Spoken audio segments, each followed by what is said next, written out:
Dante, ano ang pahayag ng DOJ dito sa sinasabing paglalabas ng arrest ng ICC laban kay dating Pangulong Duterte?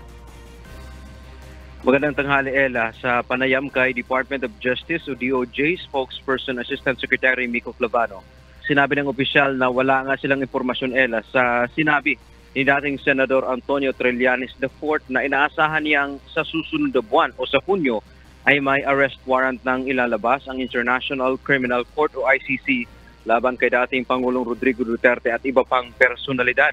Gayon din ang umano'y pakikipagtulungan ng ilang opisyal ng Philippine National Police o PNP sa ICC. Paliwanag nito, anumang impormasyon galing sa international body tulad ng ICC ay kailangang dumaan sa Department of Foreign Affairs o DFA. Sa ngayon, Anya, ay wala pa naman silang natanggap na opisyal na sulat mula sa DFA kaya hindi nila ma-verify ang nasabing impormasyon.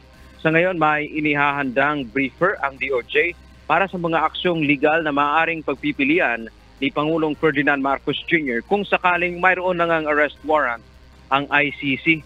Kasama rin sa briefer na kanilang isusumite sa Pangulo ang posibilidad ng muling pagpasok o pagsali ng Pilipinas sa Rome Statute o ICC.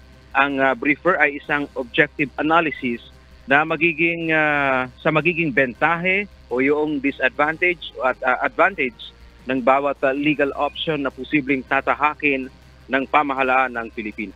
Yan ang ating update mula dito sa Maynila. Balik sa iyo, Ella. Maraming salamat, Dante Amento.